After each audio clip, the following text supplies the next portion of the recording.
Welcome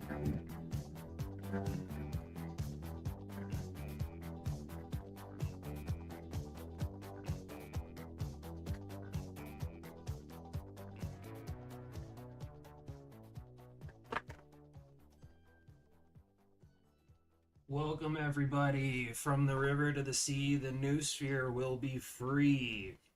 So we are starting a new podcast, and we invite you guys to participate in this, as Wally said, sort of a dry fire. I feel like that in the last 5 or 6 years, we've kind of seen the type of people that I'm friends with not physically come to the foreground. Of course, they're still very much mostly in their mom's basements, although we've made a lot of progress. But definitely, metaphysically speaking, the ideas that have blossomed originally from the kind of fringes of the internet have certainly come into prominence. They've pretty much replaced the global culture at this point. So I think that it's worthwhile to check in with these hidden ideologues who have kept the world at rapt attention and influenced policies behind the scenes. I don't know. I think I can hear Wally's hands ringing now and his nose growing. So, well, it's not just that there's one side of this. You can also see that Tumblr has sort of taken away a good bit of the gold when it comes to who's influencing who and everything like that. It used to be popular for people on Tumblr to put their mental illnesses in their bio, and now they put their genders in there. Certainly, and what are we putting in our bio at this point? We're putting things like eco-fascist, libertarian, national socialist, Green Party. Yeah, I feel that. Schizophrenic. Certainly, we're going to have to take into account that the traditional conservative and Democrat Party is running on fumes at this point, which is one of the topics that I'd like to address tonight. That's been it still blows my mind that we're seeing stuff like MIGA versus MAGA like become like mainstream discussion. It's actually kind of eerie to see that, but there is a rift in the conservative. To see it. It's eerie to see it, but it's also strange because those same arguments that happen online that are now happening in the White House and in Congress and things like that. Marjorie Taylor Greene was just pushed out of office by Trump for defecting pretty much to the other side of the mega MAGA issue, mega MAGA, whatever. You know, it's like, I don't know exactly how to describe it, but it's almost like the conversations we're having online are also influencing them in a lot of ways, that maybe not in every way that we would like them to. Patriots aren't in control at the moment, but it's getting there. I totally agree with that. And, you know, I write a lot, and I don't mean to keep shilling for my book, but I write a lot about how that there is kind of like a level of reality that I think is like easily interfaceable with the internet that has historically been called the new sphere, or a kind of sphere above the biological reality, a sphere of mind and memes. And I think with the internet, it's just been an explosion of of ideas and the capacity for mass movements that come out of internet ideas and memes to kind of slowly trickle into the IRL normie gestalt. And even though that it's wild watching all these talking heads just get blown the fuck away. Like Lindsey Graham, for example, like people like this, Ted Cruz, Lindsey Graham, they just don't understand what's going on, and it's happened so fast. It honestly feels like 10, 15 years ago, us, also to say me and my friends, us people probably listening to this podcast, kind of came to the consensus that there was some evil nefarious entity behind the scenes controlling things. Now, whether if you want to call it the juice boxes, or the Illuminati. That's one of the first things that kind of came out of this fringe part of the internet, is that there's some kind of conspiracy going on behind the scenes. But very recently, it feels like that they just lost control because they were so complacent, and they were unable to identify how fast and how quickly that these ideas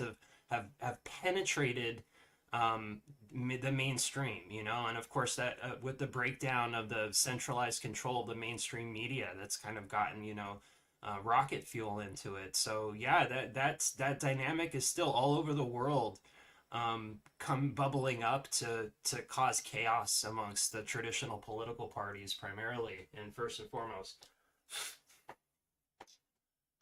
Well, it's happening mainly in the Republican Party. You can see it happening in the Democrat Party as well. It's not just the Republican Party, but I also see a lot of people falling away from politics in general. I've seen a lot of more people this year than I've ever seen in my life say that they're never going to vote again, or if they do vote, they'll vote for the other party, or they'll vote for third party, and their main reason I think for that has to do with the fact that Bush broke an entire generation of men. There are people who will never vote for a Republican again because of George W. Bush, and he was a fake conservative. He would have gone down the road of gay marriage and things like that if he had stayed in office. If he had stayed in office any longer, he probably would have eventually folded on trans issues and things like that. He probably would have been supportive of women in sports, or men and women's sports. I think that when we look at the old Republican Party, it's hard to even call them conservative because of how spineless they really were. And I'm not completely satisfied with Trump. I think that Trump's main battles seem to be cultural.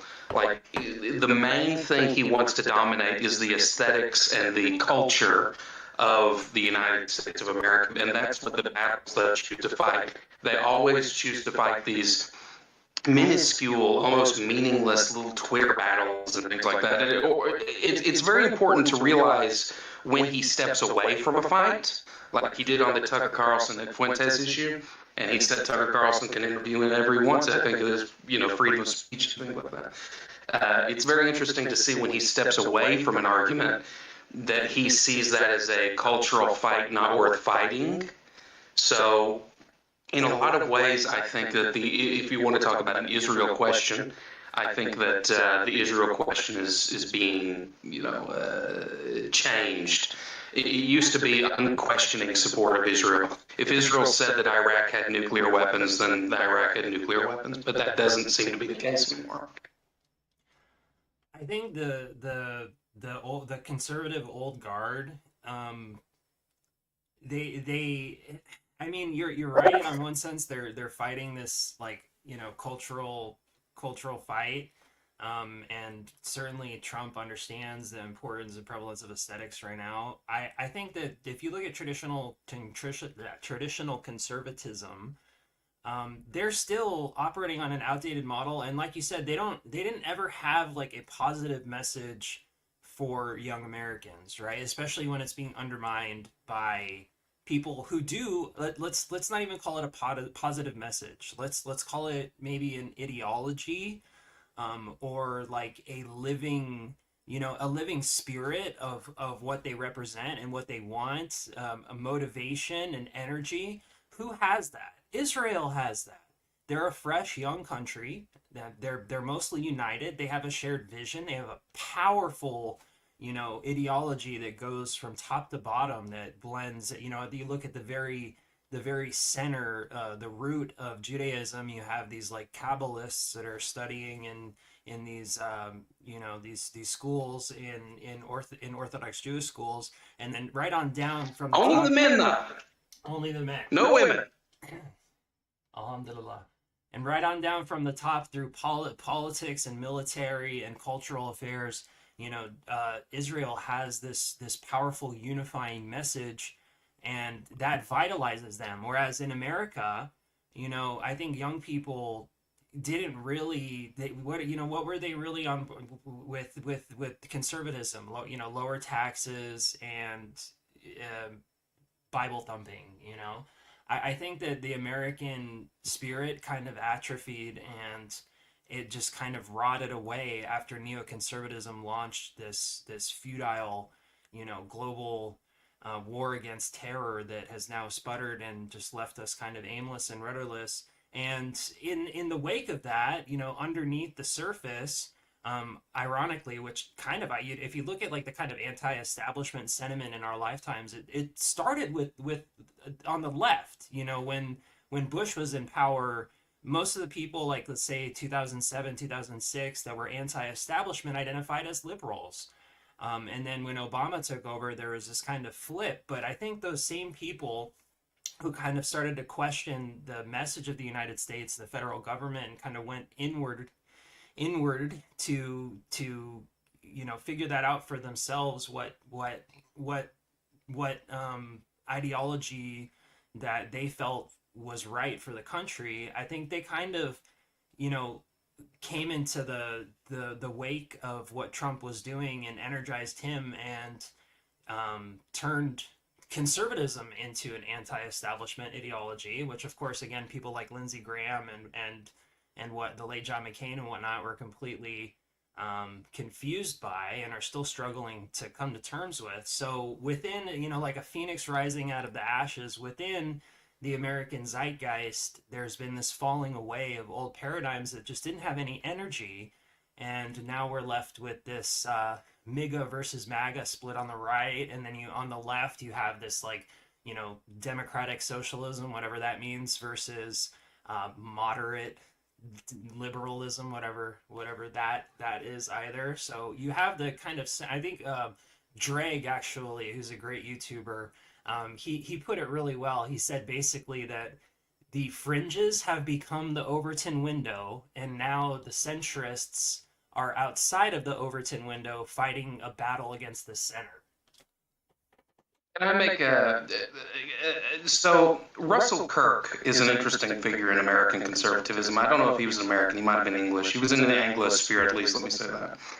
And his theory on conservatism, his political theory of what conservatism is that it is a movement that seeks to preserve community in the face of whatever changes society goes through.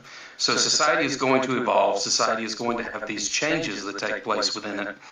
But at all times, the conservative-minded person is going to be concerned with, how does this affect my community? How can it make our community stronger? If it doesn't make our community stronger, are we skeptical of it? Asking questions like that. Neoconservatism, in my mind, completely disregarded what the community stood for, what it wanted, the strength of it, and it decided that war was good for the community, and war is never good for a community, and it built its reputation on war. The word neocon basically now means warmonger. It doesn't mean anything other than warmonger to the minds of people. Never mind the economics of a neoconservative, or whether he believes in the Kantian, worldview of Leo Strauss, and whether he believes in like Plato's Platonic democratic republic of whatever the fuck. It doesn't matter. The point is that these people didn't have a regard for the community. And people took notice of that. They took notice of what neoconservatism meant, that it was a bunch of people who didn't really care about us. I think you hit the nail on the head, and something that I do. I don't know if it's just because I'm an INFJ, if anybody is into Carl Jung and MBTI types, but when someone is talking, I barely pay attention to the words that are coming out of their mouth. I pay attention to the motivation. I pay attention to the unconscious forces animating what they're saying, because I feel like you get a better read on what is going on inside the person, what they really mean, and what's motivating them. And if, to your point about neoconservatism, yeah, which is ironic, because that whole Straussian thing was like, well, you have to lead with exactly what I was saying earlier. You have to lead with a positive methodology. You have to lead with a positive ideology, and that's the only thing that really matters.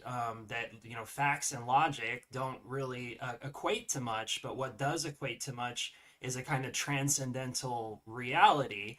And whether or not that the neocons ever really believed that they were spreading democracy, the motivation underneath the surface was wars for Israel for the sake of the military industrial complex, and that's exactly what people equate conservatism to now. In that sense, I think, or neoconservatism to now. In that sense, I think conservatism now, if you like pick it apart and deconstruct it, it becomes just a limp-wristed reaction to something that has energy, and that's the young people that, the progressives, whether they're delusional or whatever you believe about them, they have a positive message, which is basically why people bad, men bad, everyone is a universal world baby that can become whatever they want.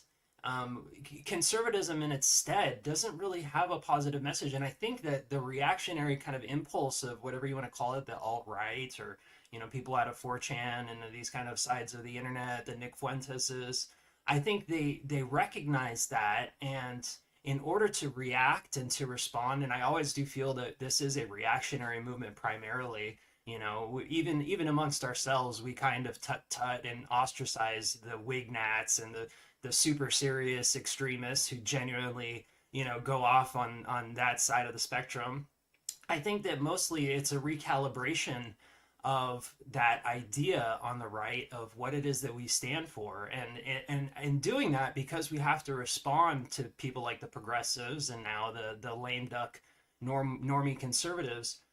We have to take a strong stand on things like primarily the most important thing, which is our identity, right? Which is why a lot of people are looking at people like Nick Fuentes, people who, I mean, mostly primary people who haven't been following along, and they're horrified. I honestly, I don't think the majority of people are horrified. I think at this point, I think the majority of people understand everything that we're saying, and that they understand that it's necessary to take an extreme stance, ideologically speaking, on these kind of ideas like identity to restore an actual positive message of what it is that we stand for. Now, I think that we are kind of lacking in really fleshing out that message, right? We got this new mantra, America first, but like, what exactly does that mean, right?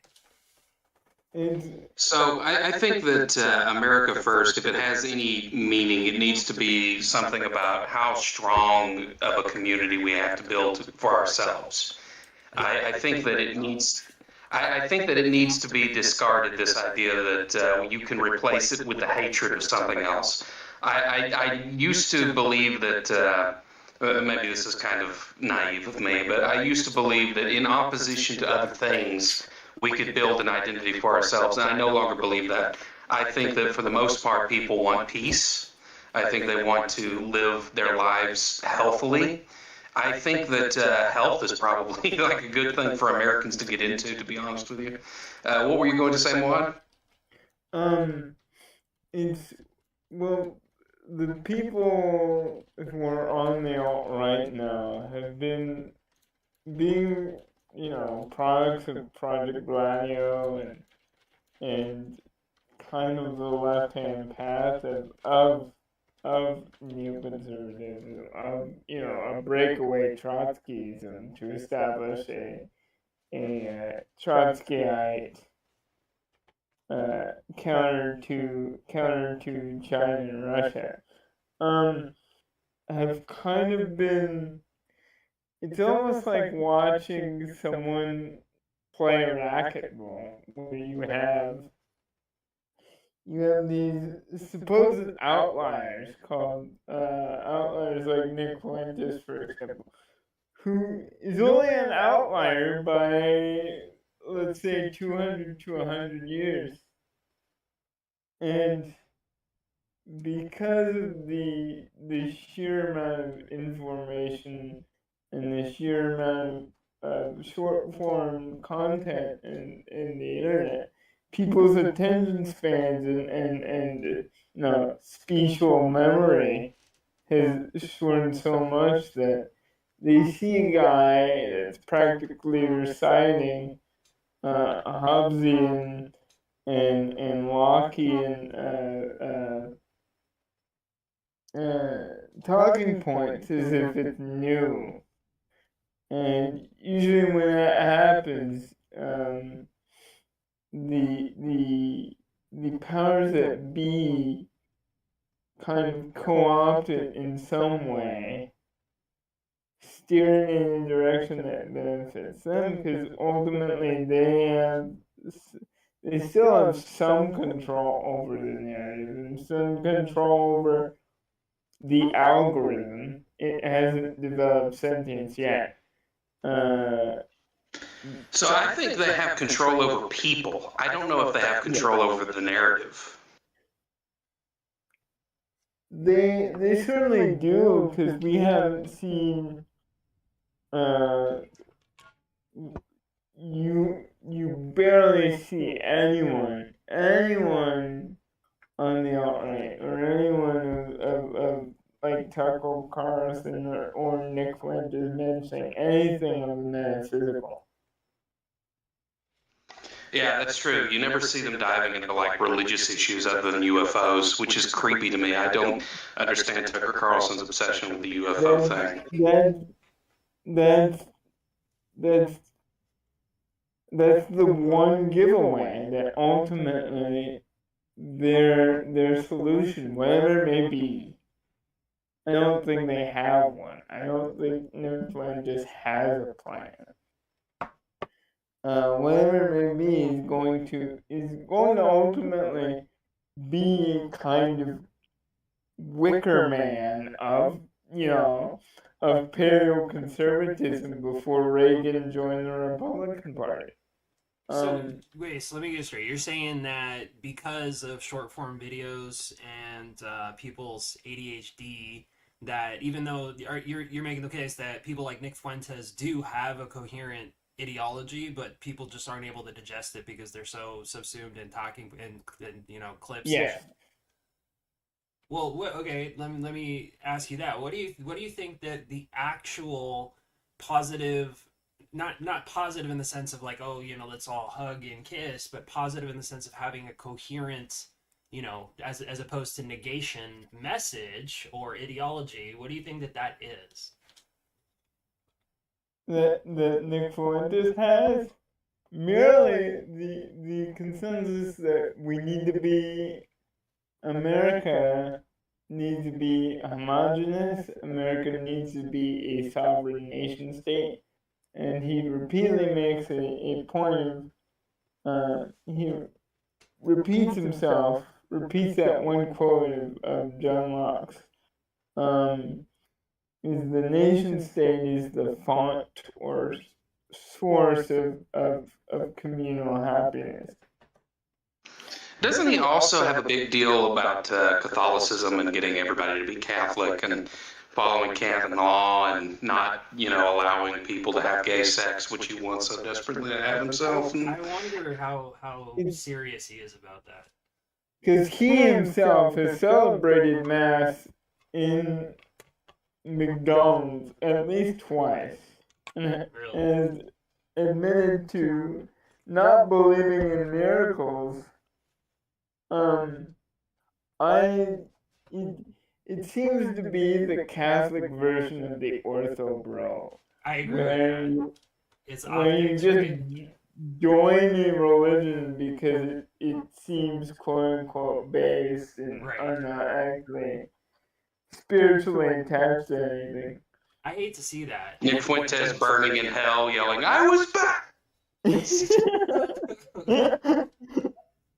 I think that, and that's something that I really do dislike, and that kind of ties into the fact that aesthetics and clips and memes, this is kind of like the flip side of the power of memes, is that it kind of reduces everything to its externalities, right? And we've seen that a lot, mentioning the ortho bros on the alt-right, is like all these people are converting to different, to things like orthodoxy, all because it looks traditional, you know what I mean? And we're not getting to the root of anything that any of the major world religions actually talk about, which ironically I think would, in an ideal world anyway, provide a lot of the solutions to the interpersonal problems, the cultural problems. I don't know so much about the financial and economic problems that we're facing. Now, I have heard Nick Fuentes say in a recent podcast when he's talking about what America First is. He mentioned China, and he mentioned how that China is able to organize labor in order to put things together. And he said he felt that America First would be building things. You know, he's talking about the H-1B situation, which is crazy that Trump is out here saying that we need infinity Indians because fucking Americans, you know, can't do this. Excuse my language, by the way, guys. We're gonna try to stay monetized, so I'm gonna try to avoid any dropping any really hard curse words. Difficult for me. So, what was that, Manius? I was saying, I didn't give you guys the inward pass yet. You have to calm down. You can't start busting anyone's nuts yet. That's funny. So, But, am I allowed to go on camera or no? I don't have a video cam thing set up. All right, never mind. Can I share a quick point about what I just heard? Go right ahead, my man. Thank you. Glad to have the floor for the first time. I was just going to follow up on the identity part of things. Identity politics is the forefront of everything going on right now. I mean, it's J-Reg, right? His name? Dreg. His channel? You could call him J-Reg, but I think he's Dreg. Yeah, Dreg. Like the dregs of society. Well, I love that guy. You should also look up. I don't even think this nigga posts anymore. By the way, I'm black. I'm very black. You guys can confirm I'm extremely black. I make blackmail because I'm culturally appropriating it. So I have only seen Manius's teeth. Exactly. It's the whitest part of it. So I only see his palms. Hopefully. But on identity, right now, everyone growing up completely insane without a common mirror quality. Hey, that's something I can be. Like, there's no one on television that you see objectively that's like, oh, that's literally me. Because no one's watching TV. You're either watching a live stream or your grandma's cable or you're just in your grandma's basement. That's kind of or your girlfriend's basement, like, who's living off her parents or something. It's a weird time to be anyone right now across the world with an internet connection. I think everyone can agree with that, right? Yeah, the collapse of mass media has been detrimental to society. I think it's also good. You see us devolving into like these internet tribes rather than mass media societies, and that's interesting. But I don't know how I feel about it completely when it comes to like what the effects will be 20 years from now. Well, we can easily just look at Metal Gear Solid 2 and just say that. Look at Metal Gear Solid 4 and just say that. I have no mouth and I'm a scream. Well, that's the end game if Elon Musk gets his way. That'll be broke. And So I completely agree with you. I think that identity is the core of all of this, and ultimately that's the question that we're asking, and that's what I mentioned earlier is that Israelis have a very strong identity, which is vertically integrated from the very tippy top of metaphysical secrets, which permeate downwards to laws and the military and things like that. So it gives them a lot of power and a lot of unity to actually act in the world. And I think that that's what we're kind of fighting for in America right now. Is we're looking for an identity, and which is a little bit more difficult in America because we have so many different identities. We have so many different people with different ideas, which, one side of the spectrum will say that that's our strength. The other side of the spectrum will say that that's to our detriment. So I think that's ultimately, you're right, that's what we're fighting about right now is the identity of the West and of America and what that looks like. Certainly that identity is being undermined by foreign actors. Can I rail against Christianity for a minute, organized Christianity at least? Well, certainly, like Wally said, the death of mass media. Oh, sorry, Mark. So my problem with organized Christianity is that there was this attitude that I take to be mainly pharisaical that took part in about the Counter-Reformation. St. Teresa of Avila talks about it a lot, where the outside world is just sin and condemnation, and inside the church it's all pure and heavenly and existential and things like that. And, but outside the church, that's all, that's all the devil's playground. And there's this attitude, I think that you see this in a lot of orthobros. I think that there's this Pharisaical attitude. It's almost evangelical, the way evangelicals want to cast the world on a dirt heap because they're going to be raptured out of here any now and then. They're going to be, taken away, and it's just going to be Israel here running the show. And there's this weird sort of, I consider it heretical idea of secularity in Christianity that doesn't exist in other religions. Other religions don't have this division between the church and the state and things like that. And I suppose it's a good thing because it's allowed for the blossoming of religious freedom. The Tibetans who come here and pay homage they don't have to pay homage to the president of Christian, America or anything like that. But on the other hand, it also leaves us without an identity. It leaves us without a big metaphysical piece of the puzzle.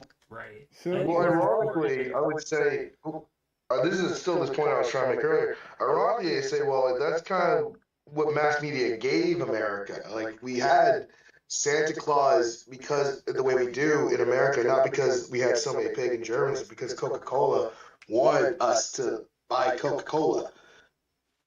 That's the Coca-Cola, sometimes war. I love that one.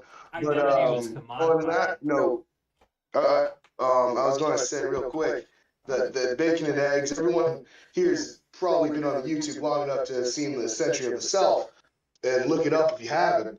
That explains the bacon and eggs, cigarette smoke, everything that we define as Americana comes from a book. Maybe Freud wrote it, maybe someone else wrote it, but it comes from a fucking book, my friend. And it's not the good book.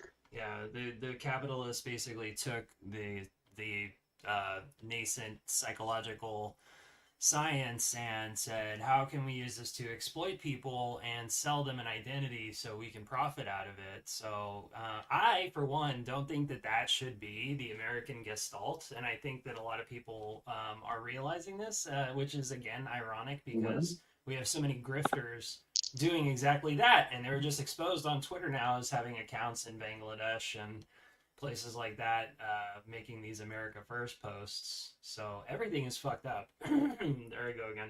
Everything is messed up. Oh, they're not just making America First posts. They're not just making America First posts. Any sort of demoralization group and, even the national DHS office. Yeah. Save Europe or not. Europe, keep it white. So young people are coming up in this environment and they're looking for answers, and they look at somebody like Nick Fuentes that appears to have some kind of answers. So primarily we're looking for identity, but that is also has to translate into actual how that we manage society, what our society looks like. I think it's kind of downstream of what that we agree upon as our identity. I really dislike turning religions like Christianity into a form of secular identity, and I think that that's completely wrong. That's completely ass backwards. I don't know.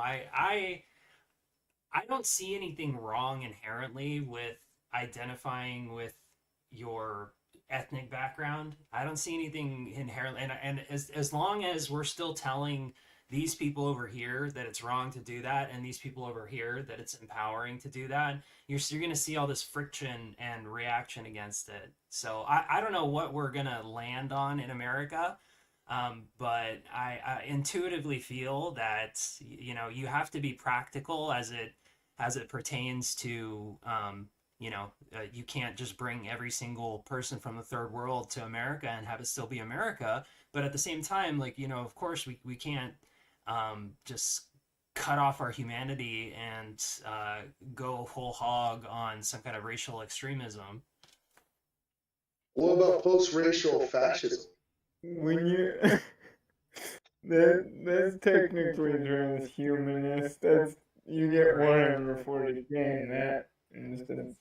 Um, but it's either it's some kind of divine pole or axis has to be established for some sort of overarching identity to happen. Because America as a nation state is not present in the minds of the youth anymore. It's kind of America as this weird Frankenstein caricature of whatever picture you got from the movies and books, shoved in with your founding fathers and things of that nature. When originally, and this is where I go off about the founding fathers being Freemasons, is they wanted a sort of natural theology, natural national theology, in which they were seen as pillars of creation, as the givers of life and the bearers of fruits, and you see this in their deification of Washington in the apotheosis of Washington painting, where he's on the throne of Zeus, and you see a knight below him at the bottom of the circle, that represents the old order being chased down by Lady Liberty carrying a saber, where originally, we had this sort of pseudo religion that the Constitution came on high, and that it was somehow divinely inspired, and Washington was like a new Constantine, and he swept the British from the field with holy fire. And that's kind of melted away, and now we have the algorithm in place of that. Yeah, the Constitution originally read, "We find these truths to be divinely ordained by God," or something to that effect. But Benjamin Franklin advised Thomas Jefferson to change it to self-evident, as if, because it's not self-evident. It's the most famous use of the term self-evident that we have in English literature. But it's not self-evident that these truths are, and he said he wanted it to be more like geometry. I for one, I actually agree with the Masonic founding fathers. I think that my ultimate view of metaphysics is not necessarily that reality is created by people in a kind of solipsistic way whatsoever, but I kind of agree with what the occult orders of the 20th century felt, that you do have, like, even Wad, I know you may not, you might kind of balk at when I say this, but I like in Sufism you have the idea of like a kutub, right? Like a pole. Yeah, it's an axis. Yeah, so I feel that you really do have, and I talk about this in my book. You kind of have like a vertical axis of consciousness, and the mimetic impulses kind of flow downwards, whereas these people on high states of reality or transcendental states of consciousness are able to kind of mediate what happens in the creation and drive the mimetic flow that goes on in the noosphere. So from that point, I genuinely do agree with the founding fathers, that humanity is a uniquely situated organism, spiritually and biologically, and that we're able to kind of take that Promethean spark back to divinity and form heaven on earth if we're able to resolve what I feel crossroads with my religious beliefs. I've been struggling with the univocity of being for a while now, but you know. The enormity of my faith has always not been into that question. It's always been where do I direct? Yeah, shave half you never know. But while doing so, I was able to experience a lot of transcendence that I can only feel usually in altered states of consciousness just by I'm supposed to. But it's supposed to be the Tengri's tradition, not of shamans, but just in general. But Mongolian soldiers practice what some people, I don't remember who, referred to it as almost anti-stoicism. It's not doing the right thing because you. Well, hold on, let me describe it. Well, Wally, you understand.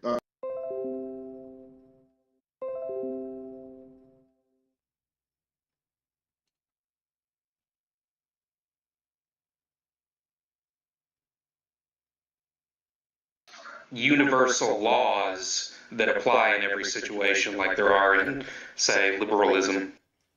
So the thing that fascinates me about the nomadic tradition of Tengriism is that someone has once described it as an anti-stoicism. It's about being so present in the moment and addressing your will directly that there's no reality where you fail on your trial. There is no reality where your will's baseline instinct faith. I think a person or non-person or animal could develop over time. You're doing your litanies, focus on the space between exhaling and inhaling.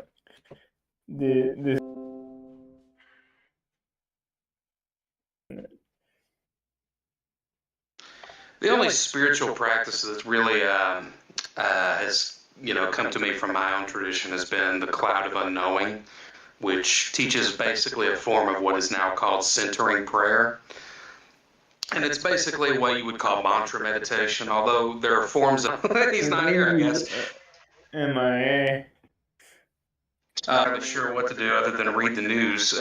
You guys hear about the Slender Man woman who, well, I guess you heard before. Hold up. Sorry, apologize for. Well, I guess you heard before. Hold up. Sorry, apologize for that, guys. My wireless network card was going haywire there for a second. Hopefully, I got it sorted out. So this is why we're doing the test run. I need to get an actual physical Ethernet cable for when we do this in the future.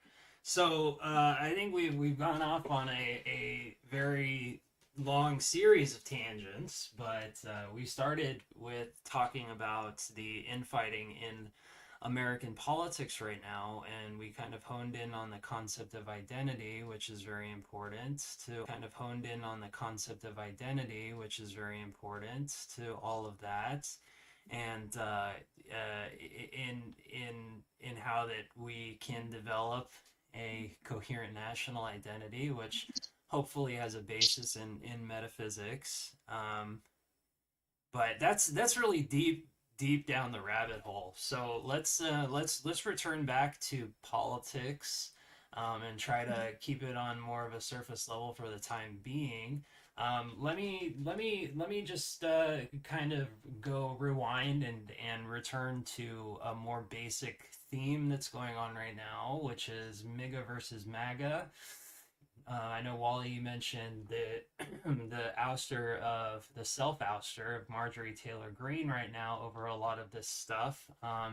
The Israel lobby is certainly operating on an old neoconservative paradigm. You know, when I see Benjamin Netanyahu talk, it reminds me of the way that people talked on the news back when I was in my early 20s and late teens. You know, he still thinks there is nobody who sees American communities as more disposable than the Israelis. Right. So Israel has kind of been revealed in their motives, and yet they still have their teeth firmly affixed to the neck of U.S. politicians. I know that you have a lot of these newer figures like Matt Gaetz, Marjorie Taylor Greene, people who are actually in power on the right, who are America first, and even as much as the Make Israel Great Again type Republicans like Ted Cruz hate it, they have no counter response. You know, Israel has done so horrible in the PR propaganda war, which is super friggin' ironic considering the juice boxes basically created all of this stuff. It's pretty pathetic, actually. I feel like that if I was born in Israel, I could come together with a much more coherent ideology to spread into the minds of the goyim, but they're not doing it. All they have to say is like, Israel is a democracy in the Middle East, and we suffer from terrorists, and we fight the terrorists. It's like it just doesn't freaking appeal to any type of Western audience, you know. Like they could be making their case a lot better, but either way, They were given a golden ticket, by the way. Like, I would consider what happened on October 7th to be like a just war, not on the side of the Palestinians. I'm neither pro-Israel nor pro-Hamas, but they were given like a golden ticket to actually launch some sort of counterattack, and they threw it away. They threw it away for a genocidal campaign. Like, it's ridiculous. So is it like here's the question. Is it possible for Israel to recover their image in the American mindset in the world? Well, let's forget about the world because America is like their bros. Like, are they able to dial back what they're doing? Well, I mean, Germany is also kind of in their pocket, but there's like a Ironic again.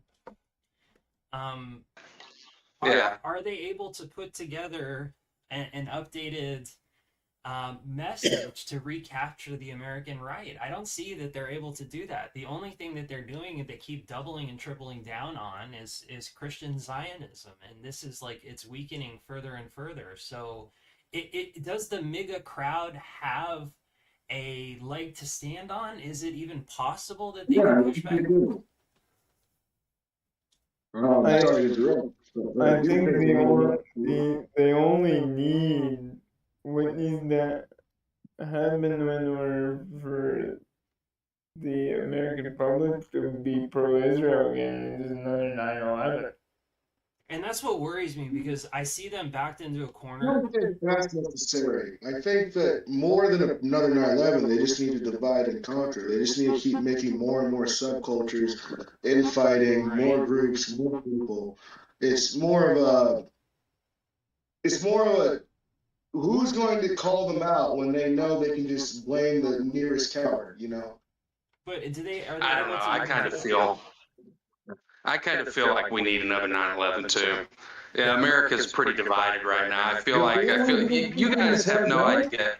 Manius, I know, but you don't remember what it was like after 9/11. You could walk into like a bakery. It sounds like you're underwater. Sorry, brothers. My grandma was there. You know, oh shit, hold on a second. My bad. Do I sound better? Mic check? A little bit better.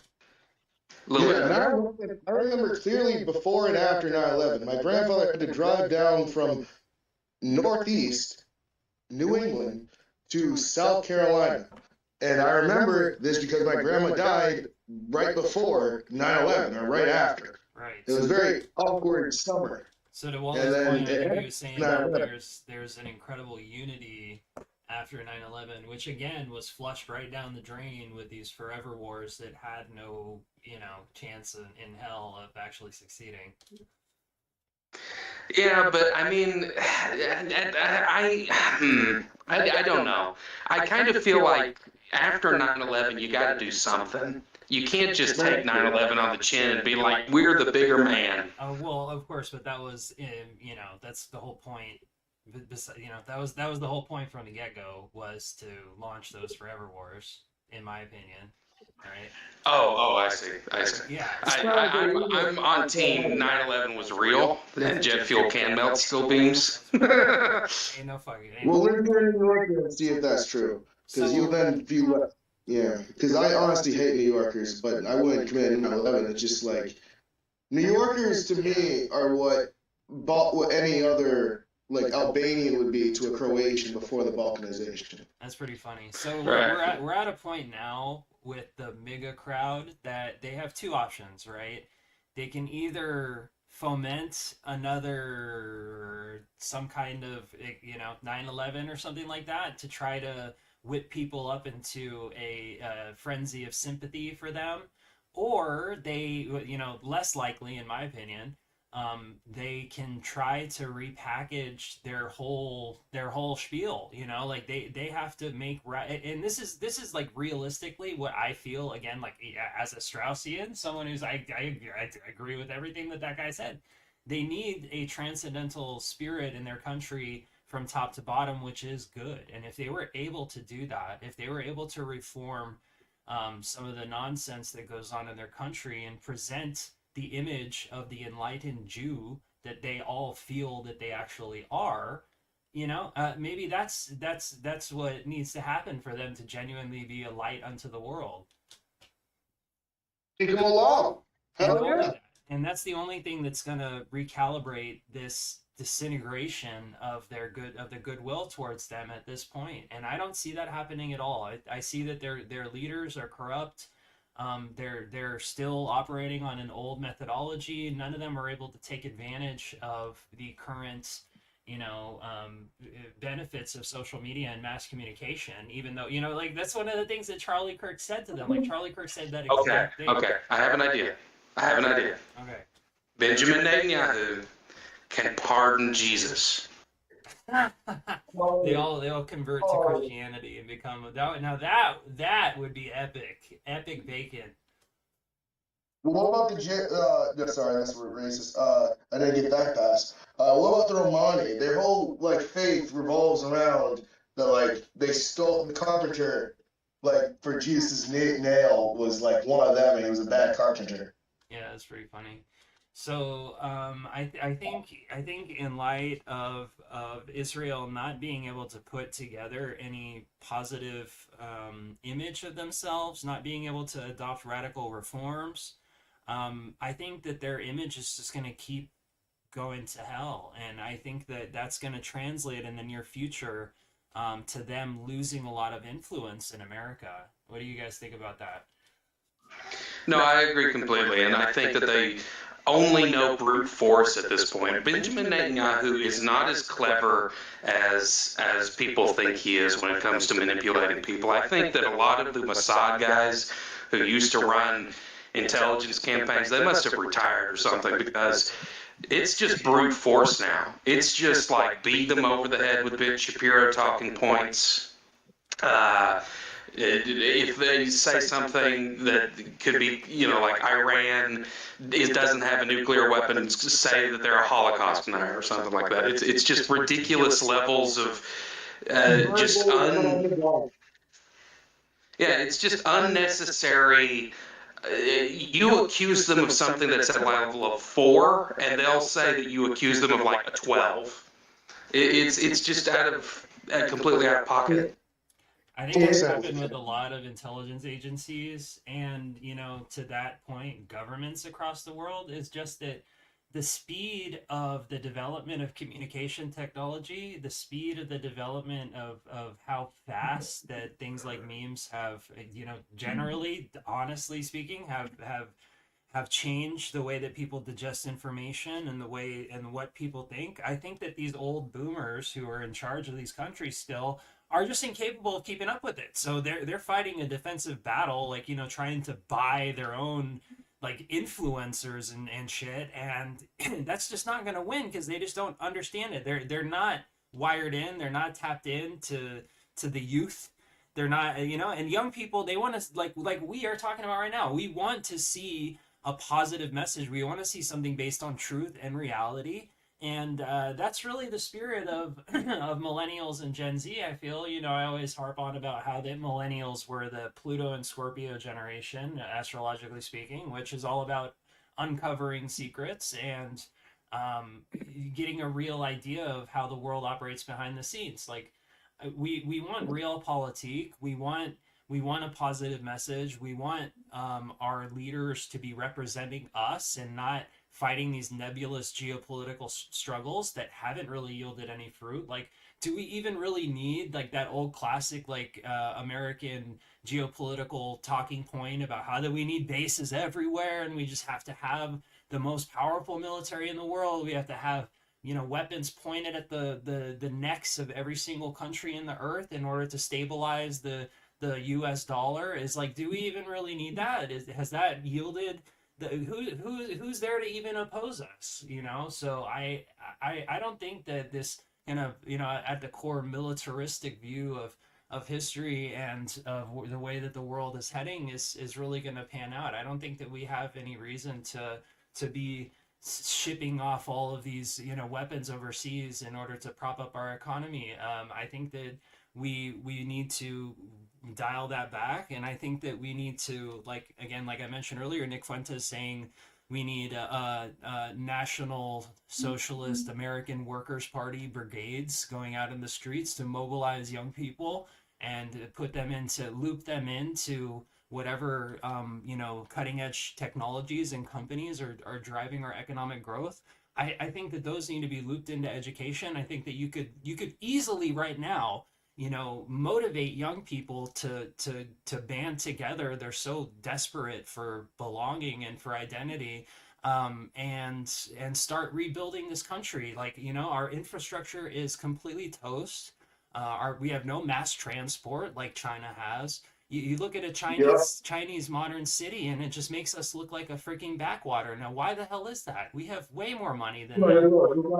Because they apply LEDs on We everything put and LED touch lights on screen everything. on We everything. make it nice, slick, like On the plastic. subway system, the Korean subway system. You watch Gangnam Style. It looks like a piece of shit. Right, I went to Korea.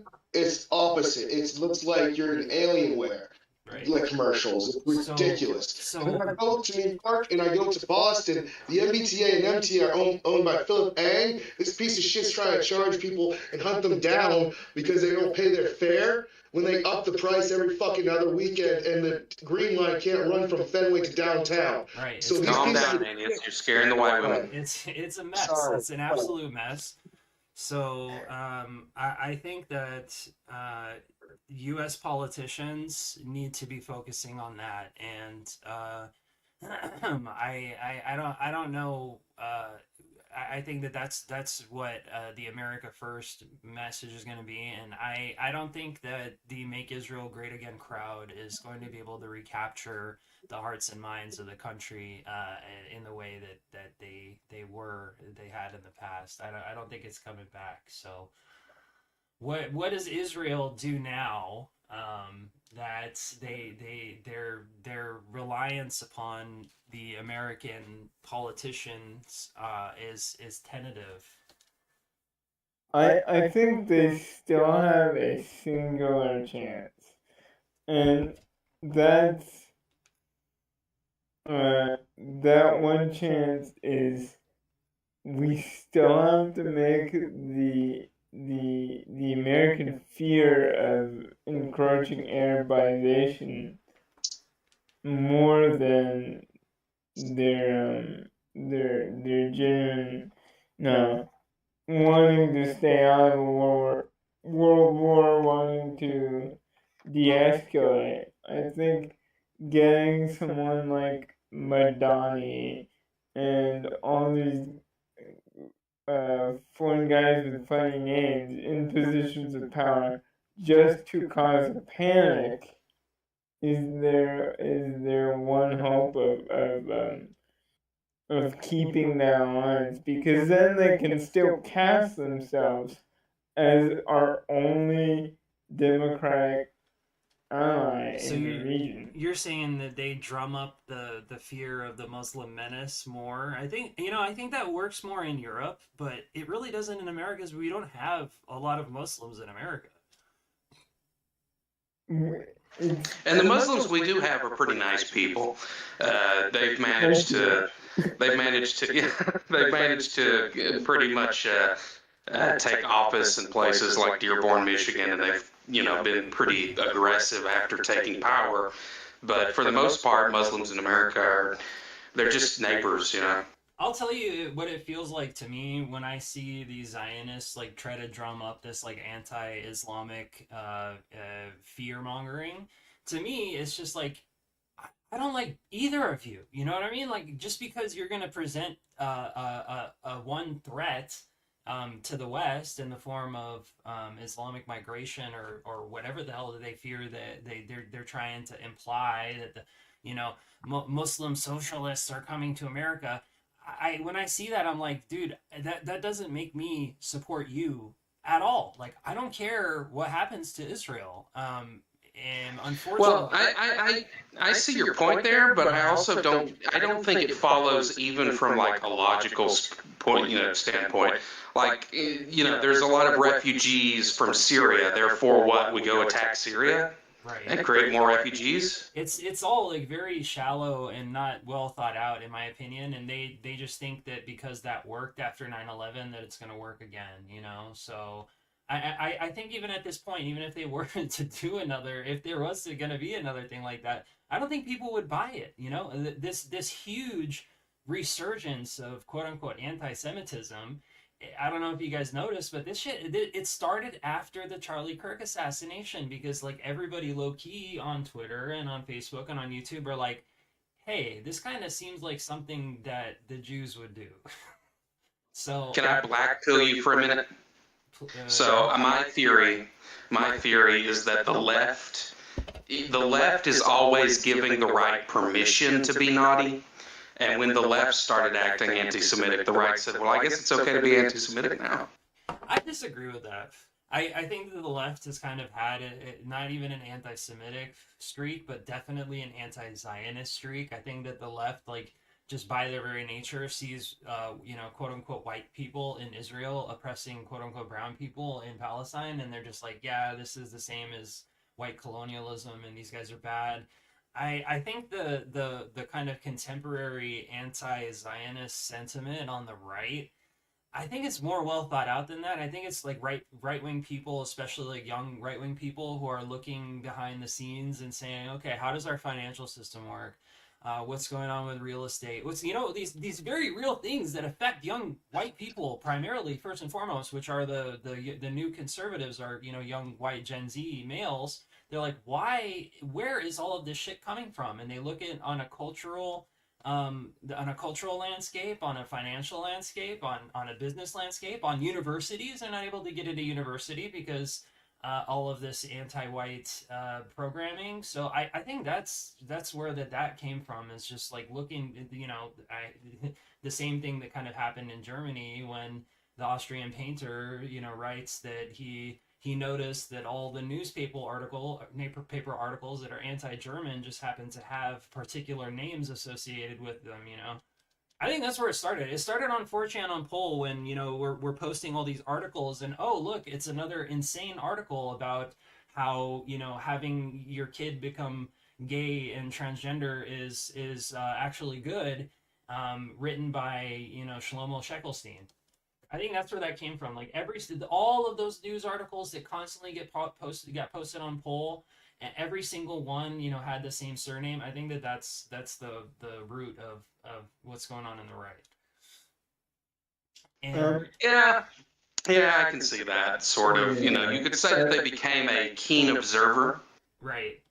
Absolutely. And so, okay, so we all agree that Israel is not getting the same influence back on the American polity as they had. So what does that mean for Israel and their Greater Israel project? Now, first I'll ask, what do you guys think that literally means? Like, what are they talking about with the Greater Israel? Do they really want to control the borders between Euphrates and the Nile, or is it something else? And is it feasible to implement this now, given their stake in the world, or do they need to withdraw, or they need to give it up, or how is that going to come about? I think it's completely plausible that they get as far as Damascus. Maybe they get the Ark of the Covenant in Ethiopia. Who knows? It's they've been planning to at least annex Syria and Jordan, Lebanon for a while. I don't think they have the capabilities to go head to head with Iran just yet. But the fact remains is they caused a successful regime change war in their neighboring country of Syria.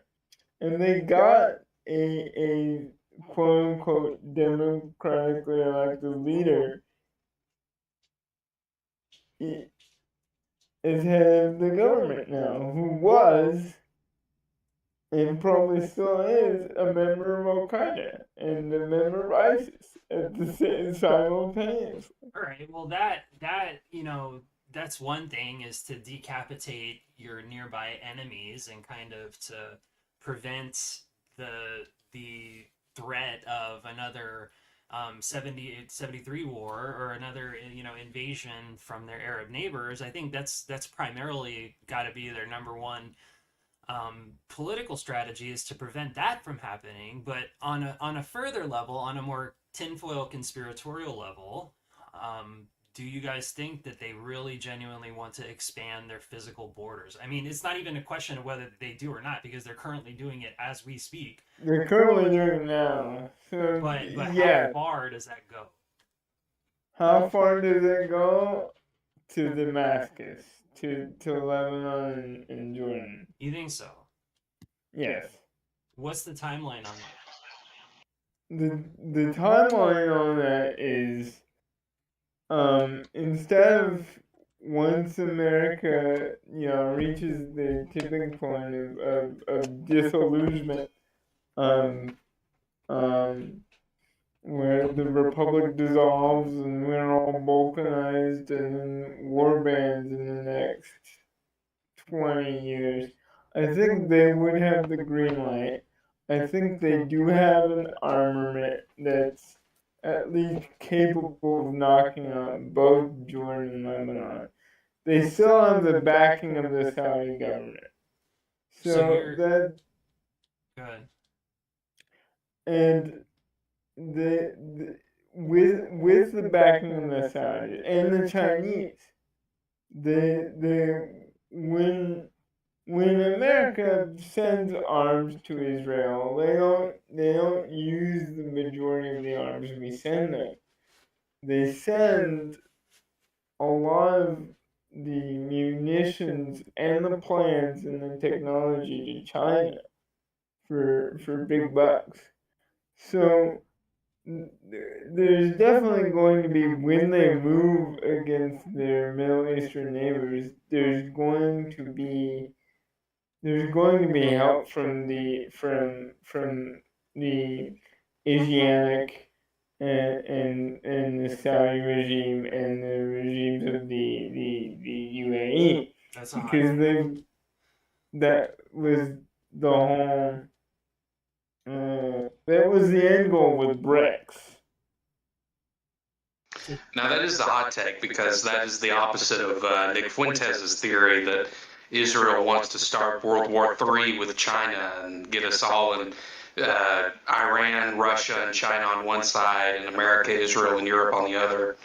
And yeah, you're saying that instead the plan is to cause the national divorce, and then in the wake of the national divorce to launch the greater Israel theory, which I don't know that I actually believe in. I do believe they want to expand their borders, but whether they want to actually go all the way to the Euphrates River, I don't know about that. They are literally expanding their borders as we speak right now. The only question is how far that they want to go. And let me remind you, Ollie, that in the wake of the 67 war, they controlled the Sinai Peninsula until we, stuffed their little nerdy heads into a toilet and said, hey, give it back.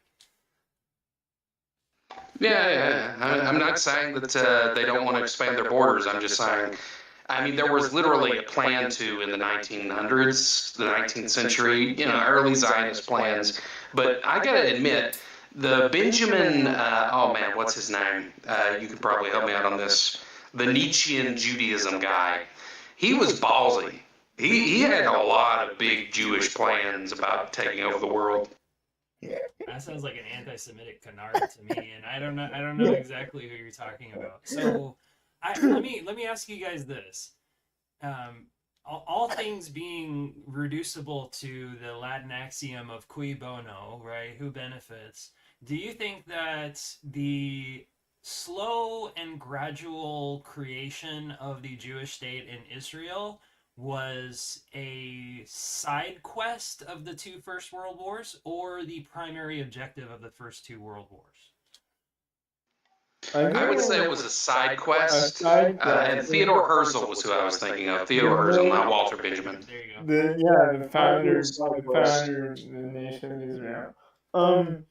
I think primarily with World War One and World War Two was the smashing of identity, because you had all these aristocratic noble families who were still around, running everything, that were kind of in the way of the industrial bourgeoisie, and in order for them to become the politicians we have today, there needed to be these aristocrats needed to be removed. Which is their MO, right? Like this is exactly how they operate. They cover Yeah. themselves in an ideology like communism, but what they're really doing is displacing the old aristocracy and replacing it with themselves, and in the meantime slaughtering millions of Christians, right?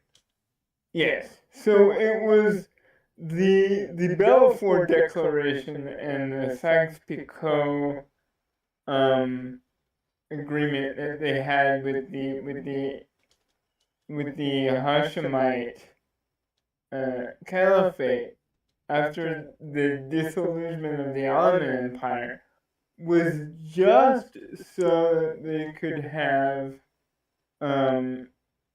the French and the British specifically, was just so that they could have. This was before the discovery of oil.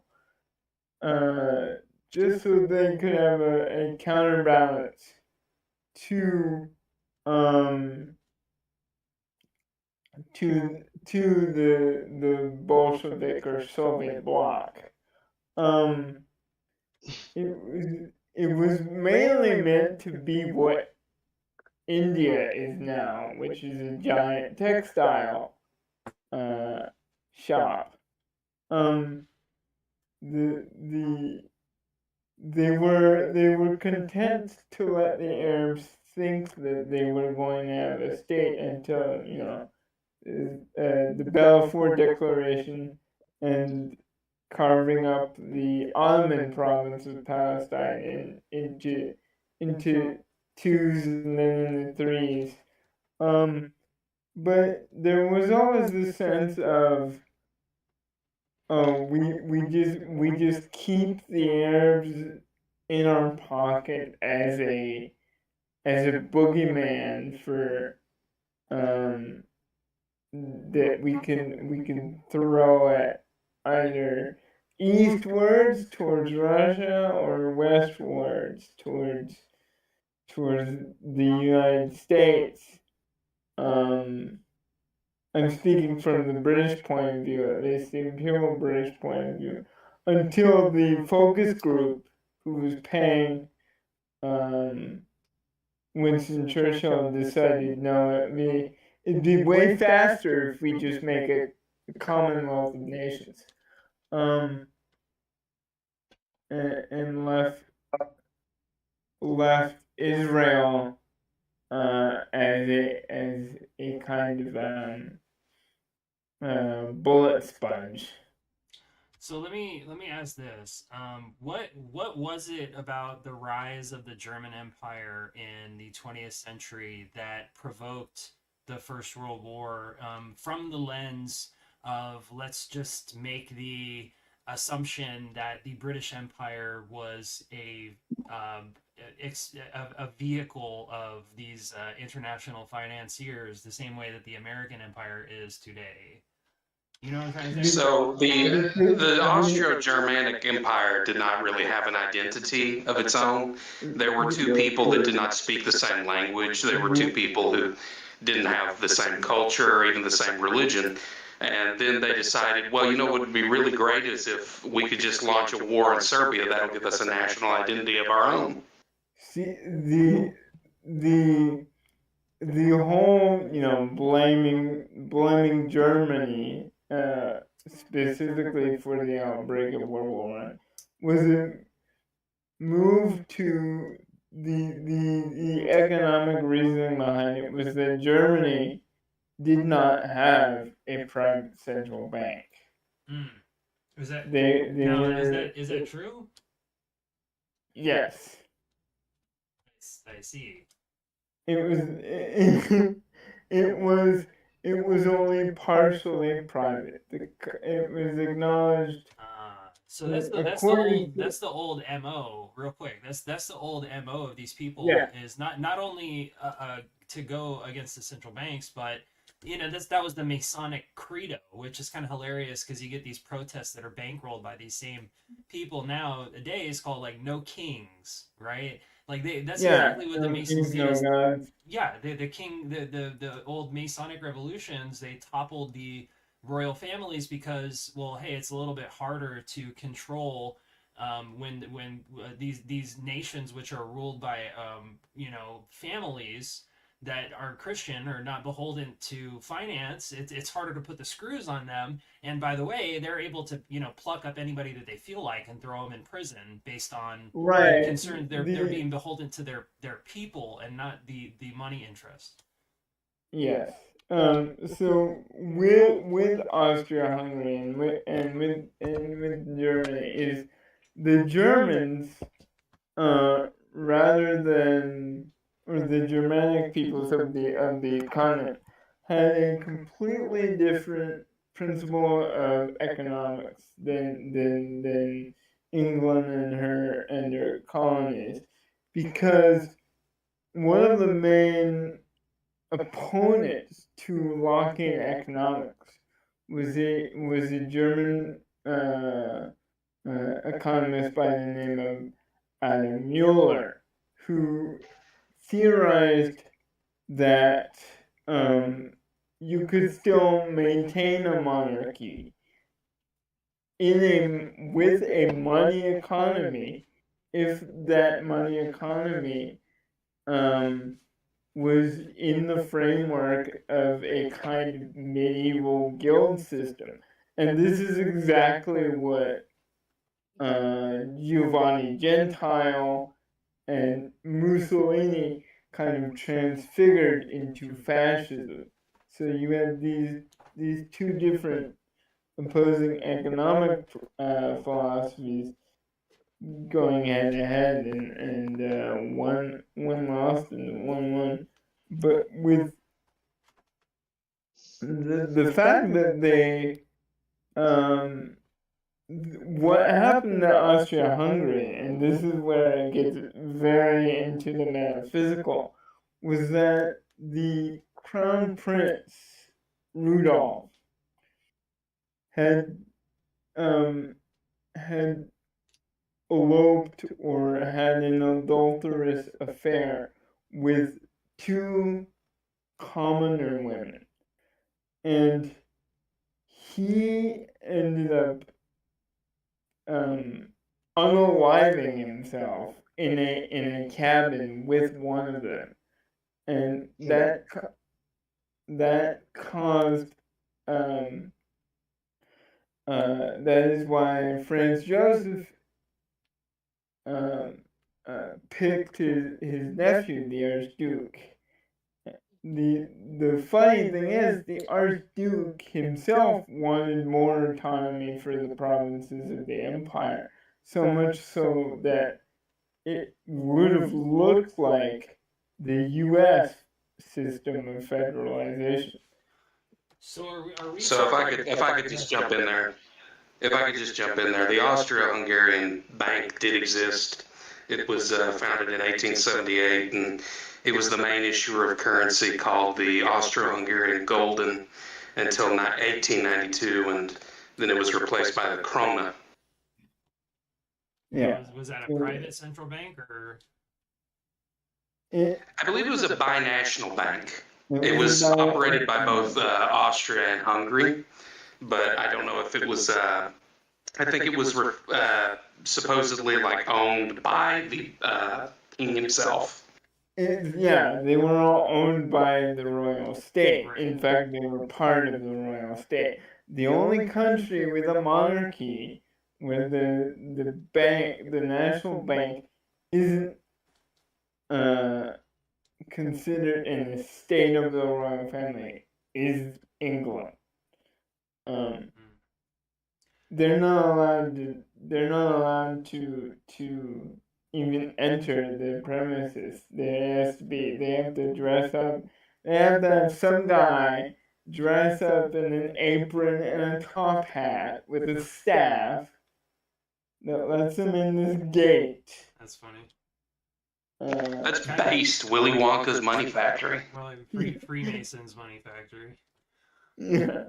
So getting in the weeds a little bit, but I like the theme that we're going with here. So can we agree that the two world wars were essentially battles for what the issuance of currency was going to be, which just happened to dovetail into different families and different ethnic backgrounds that kind of struggled with one another, and as a byproduct of that, we just so happened to get from the same people that were bankrolling a lot of this war, the creation of the modern nation state of Israel.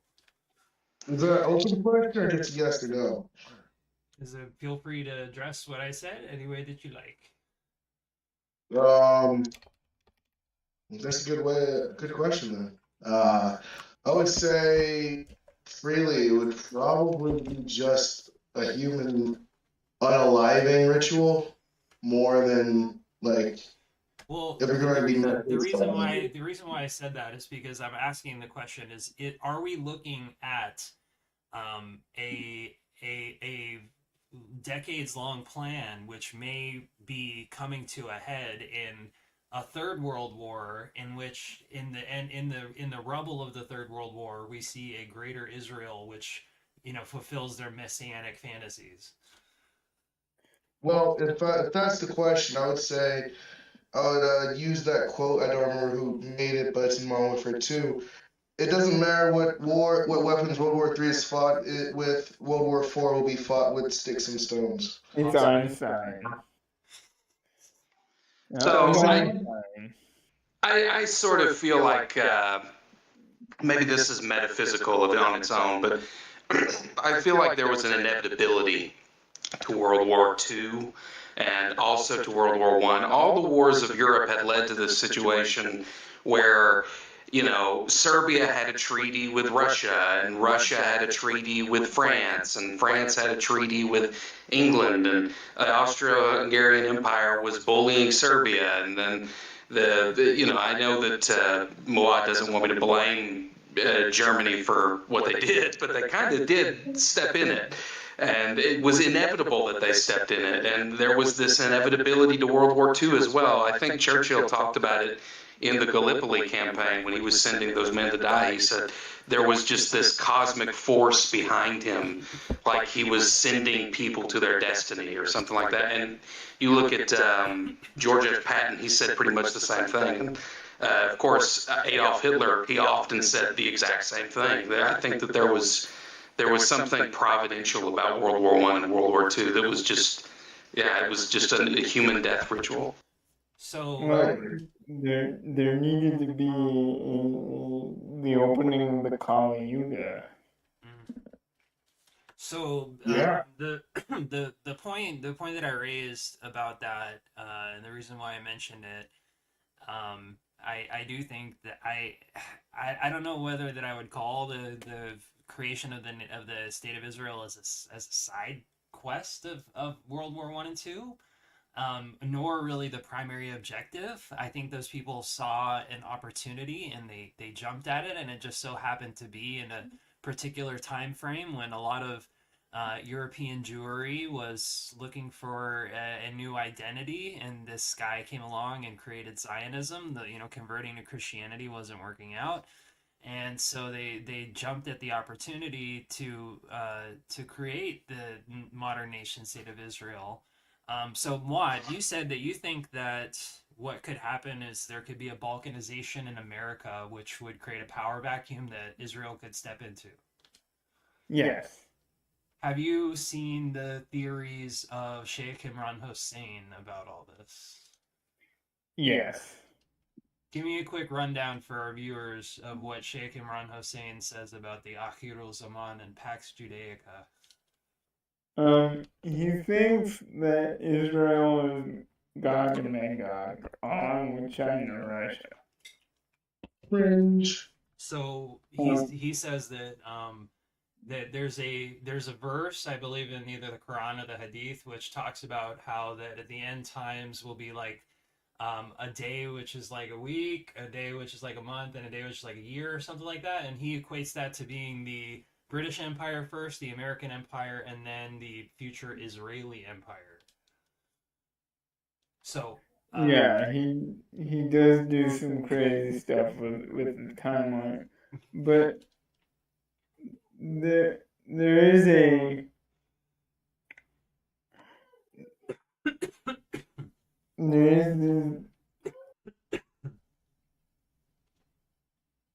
There's a what? See Why, that? there? There is this understanding that the flow of time will be distorted. That's how traditionally it's taught. But there is enough supporting the tradition that eventually there will be in alliance with the Roman Empire to fight a threat from the east. Now, what that threat from the east is and what this new constituted Roman Empire is, we have no idea. We can speculate that might be Gog and Magog, or we can speculate that might be the Chinese, but he's Sheikh Imran Khan kind of has his own. He takes artistic license with a lot of stuff. An island to himself. Yeah. Right, I agree with you on that. So I don't think whether we're putting the cart before the horse, or what, but I don't personally I don't I'm not I'm not a Bible thumper. I certainly believe 110% in Christ as the manifestation of the Logos. 100% agree with that. I don't necessarily though think that it's particularly uh, that Israel is particularly centric to the world. I don't think that they are that relevant. I take Tucker Carlson's side on that. I think they're just a insignificant country the size of New Jersey. There's nothing holy about them. There's nothing particularly that interesting about them. Yeah, there's like some cool historical sites there, and it's really awesome that that's the land where Jesus was. So is it the case that Israel really has to be tied up in the future events of what are going to happen in the next 100 years? I know that the Jews are certainly a very powerful bloc at the tippy top of finance and entertainment and these things, which enable them to wield a lot of levers of power. But are they just going to lose influence? Are they going to become a non-factor? Or on the flip side, is their centrality to three of the world major religions' faiths regarding the end times, is that going to become a self-fulfilling prophecy? The fact that these people believe in this so much, or making it come about, or are we really looking at an escal? It's weird that if you examine the apocalyptic visions of both Islam, Christianity, and Judaism, they're all telling the same story from different perspectives, which is horrifying.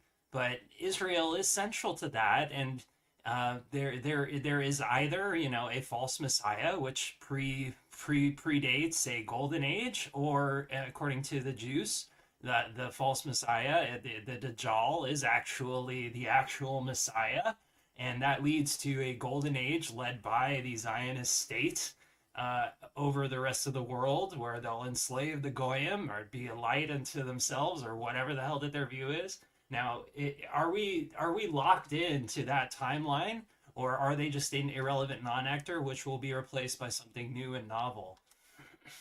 I think the temple at this point is not going to be the final third temple is not going to be a physical temple. I think it's going to be a zeitgeist, and the Antichrist will kind of be an amalgamation of the Jewish consciousness. Yeah, so I've discovered a Hebrew word recently called Elohim. And Elohim is a word for idols, and it's also a word for divination, and it basically translates to worthlessness or emptiness. And it popped into my mind recently when a woman at work was talking about her holy oil or something like that, anointing oil. It's some Pentecostal woman, and she was describing it, and it was made in Israel by Jewish women in the old-fashioned way, and it's just olive oil. And it popped into my head, this is Elohim.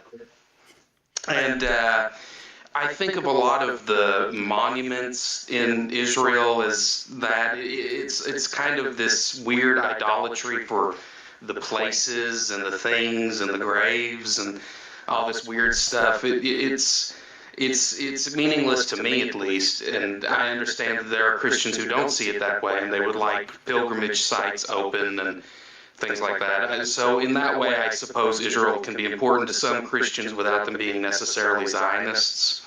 The place Israel should be open to pilgrimages. I can't define my spiritual beliefs too deeply, but like I said, fucking Kubla Khan's mother was a Christian, so I have that in common with pretty famous Tengri. So at the very end of the day, I still appreciate the spiritual traditions that come vaguely from Christian missionary work that have entered my life, like the anointing oil. But I don't think that the anointing oil is given power or spiritual grace because it's from Israel. It's given power or spiritual potency more likely because it's passed down by a family member, or it's given some kind of special place of you call it idolatry, or you call it something else, but it's something that predates the tradition. I agree with you, Wally. It's basically idolatry at this point, and I think I kind of also agree with you in a sense, Maud, that if there is going to be a golden age, and it begins with the Temple of Solomon being rebuilt inside of us, the three bodies being built, the physical, the alignment with the physical subtle body and the causal body, which is of course what Vajrayana Buddhism is all about. I think that has to predate any kind of transition to a higher mode of a genuinely higher spiritual world. And most of these people that think that moving chess pieces around on the board, or fighting wars, or putting a particular political ideology in power is going to lead to anything spiritual, are entirely as backwards and mistaken. So is Israel, since we're on this topic and we're going off into doing a deep dive into the future of both American identity, Israel identity, and our relationship between one another, is Israel destined for irrelevance? I mean, they have nuclear weapons, okay? So that really concerns me how backed into a corner they are right now.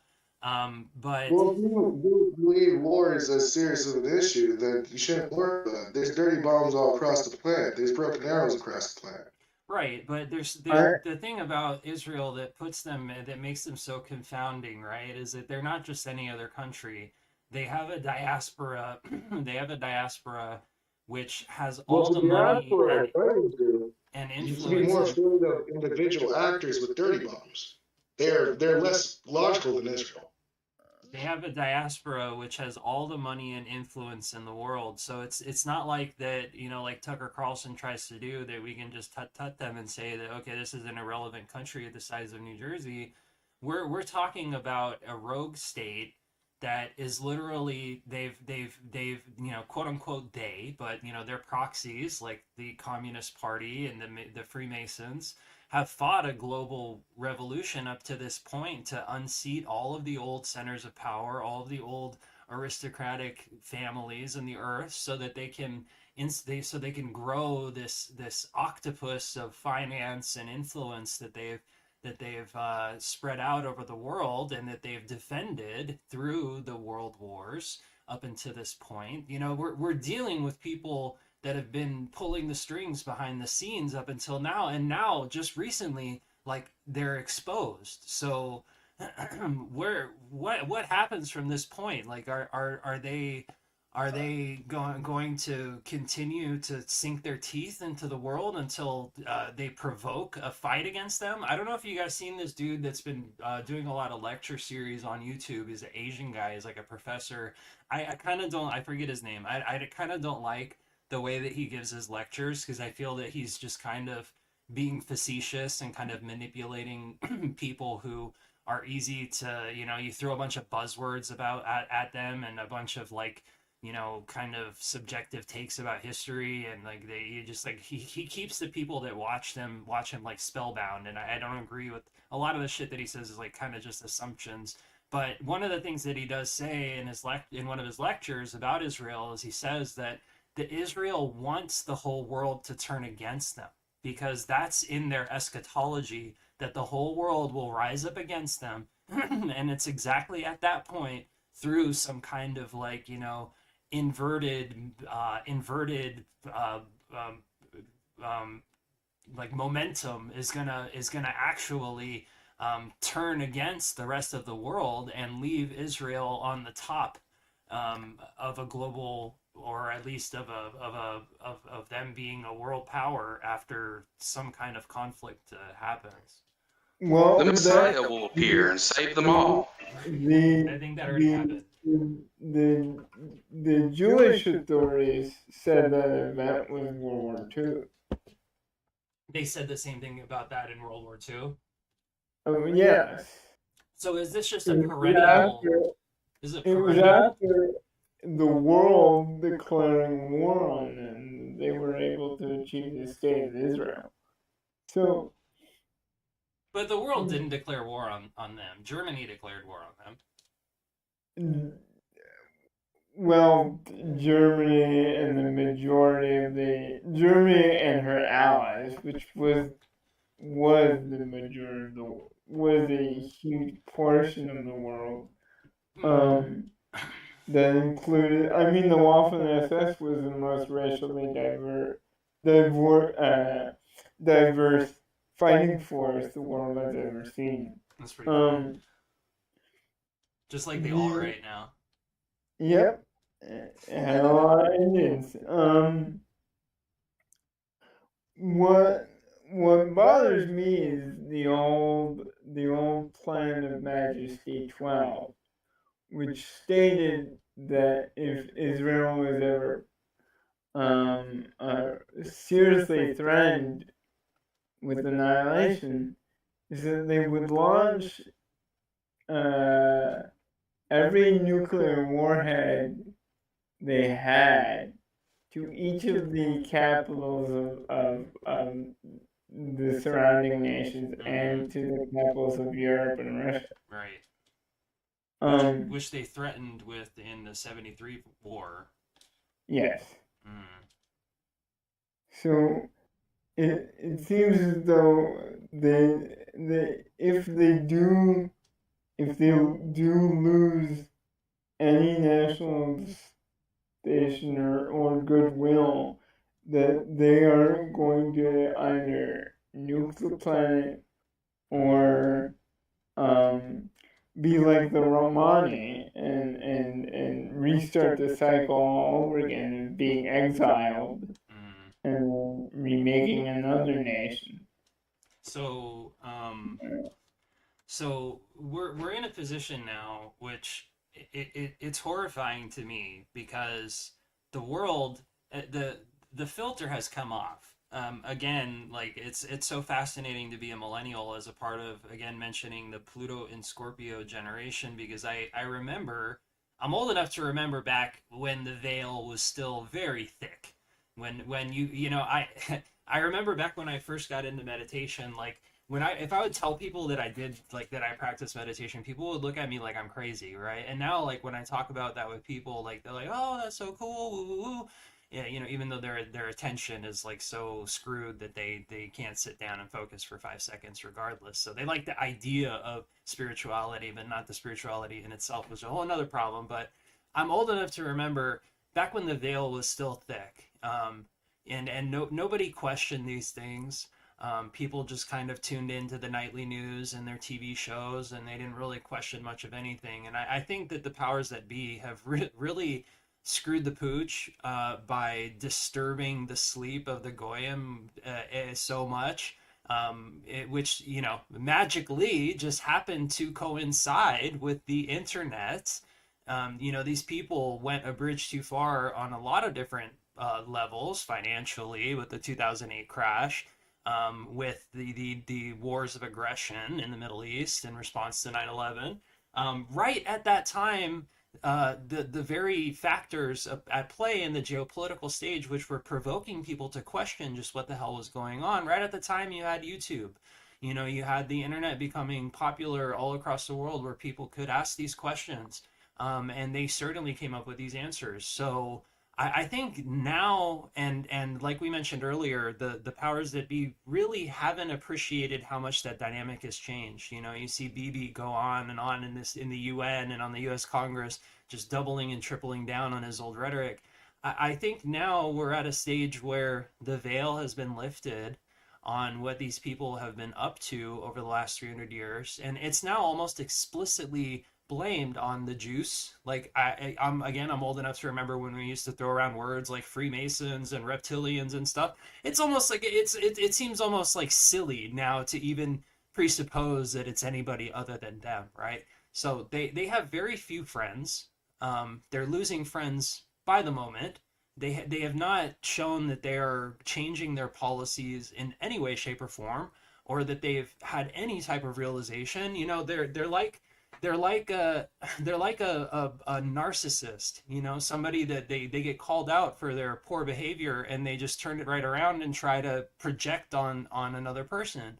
So they're like an out of control narcissistic state that refuses to accept that they've done anything wrong, right? Like, you see like Israelis like talking like in TikToks or Facebook reels, and they say things like I saw this I saw this clip of a woman. She was like in some kind of conference, and she was talking about how horrible it was that people were watching the videos of kids and children being exploded in Gaza, because it was really bad for their image, right? Like, there's like no self-awareness whatsoever that they can turn and reflect and grow, and become a light unto the world, if that is even possible.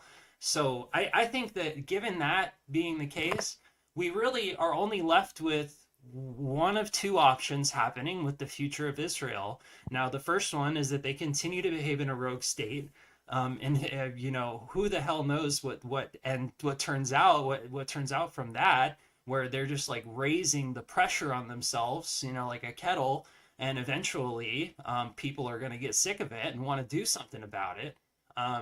Or number two, that they have a radical self-awakening and start to enlighten themselves and become the promise of what they were supposed to be. Now, I don't necessarily see that happening, even if it happens after they become a pariah state, because it's just enshrined. This narcissism is just enshrined in their bones. Like they don't view goyim as being human beings, and that's the main thing that I don't really mess with about a lot of these Abrahamic type of religions. Is they're not universalist, even though that their progenitors like Christ had a very universalist message. But all through and through, if you look at Buddhism, it's the most expansive universalist cosmology that you can find. Everything is written down to karma and ethical choices and wisdom, and whether or not that one is living a good life and engaging in goodness and thought, word, and deed. This is not a it's not a there's nothing in the Dharma about how that if you're born a certain way or if you believe a certain thing that you're going a certain place. It's just ludicrous to me. But that narcissism is so deeply enshrined into the way that the Jews view themselves, that I think that what's going to happen is that they're just gonna be further and further sink into this pariah status until the world looks around them and says, "Hey, what are we going to do about this?" What do you guys think about that? I think I gotta go, my friend. But keep going and enjoy Muad and I's N-word pass. All right, later. Yeah, I agree with you that they have a choice to make, and the ball is really in their court. But the problem is that they're more convinced with appearing to be righteous than they are actual righteousness themselves. They're definitely more concerned with giving influencers money to say nice things about how Israel is doing, wonderful things and feeding the people of Gaza and things like that, instead of actually just feeding Gazans.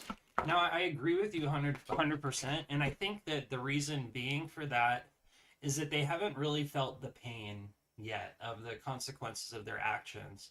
And again, like the veil is lifted, so they're still doubling down on this PR campaign that it's just a matter of perception and image, which is true. But the problem is that you can't change people's perception when they see you killing children and shoving strange objects up the rectum of political prisoners, right? So their problem is the perception, yes, but they're not going to fix the perception with propaganda. The only way for them to change the perception is to genuinely change their society, and I don't see that happening. Maybe if they start to feel the pain of ostracization even more, maybe if a real genuine shift in the U.S.-Israeli relationship makes them genuinely feel the pain, like they have strong sanctions and increasing boycotts and all these things, or even threats of military intervention. Again, I think it's a long way out if that ever will happen, and I don't think it's definitely not going to happen on Trump's watch. But every single boomer will have to pass away before an anti-Israeli candidate is a legitimate option. All right, I agree with that. So you guys agree that the state of affairs, it might have some surface level changes. There's people in America which are planting the seeds of an America First anti-Israel political bent, but it's not really going to come to fruition until we see the boomer cost. Yeah, and a lot of American problems stem back to this weird generational conflict that the boomers themselves created. The Strauss-Howe generational theory is literally astrology for boomers, so that they can analyze people by the date they were born and judge them accordingly. As a cusper, I've always been sort of disillusioned by the millennials, Gen X. They're just people, and they act according to the way that they were, the situations they were born in. And the boomers, they definitely profited from being born in the best time to be born in America. And everything that they do is, it's just spoiled, and also living in the shadow of their parents. Agreed with that. So everything is still so comfortable that we're not seeing rapid change in anything really. But in the near future, if that does become the case, and there are real potent changes relative between America and Israel, and in their own societies, that maybe then something will be forced to come to a head. But until then, we can probably just expect for Israel to continue to behave in the way that they're behaving, and kind of to just disregard the rest of the world. So, do you guys want to wrap it up, or do you want to go off on another topic? I'm ready to wrap it up personally. I've been holding it for a good minute now. Yeah, we're around the 3-hour mark, and that's good time. Well, I appreciate Wally and Wad joining me tonight in the Inward Pass. I think we did a pretty good deep dive into the current political climate regarding Israel and where we're going in America. We definitely could in the future talk more about the America First movement and what that looks like at home. But thank you everybody who's tuned in and who's joining us. We'll try to be making this a weekly event, and to have I'd like to kind of make it a little bit more structured maybe in the future, and have hit different talking points in succession. We kind of rambled a bit tonight, but we're just working this out. I'd also like to include a lot of metaphysical topics in our discussion. I think we're primed to do that, and to weave together metaphysics and politics for the viewers who's probably interested in both of those things if they're subscribed to my channel. So again, I appreciate you guys. I appreciate everyone for tuning in, and please make sure to hit the notification bell so that you will be notified next time we do a stream. All right, everybody, so long. All right, go.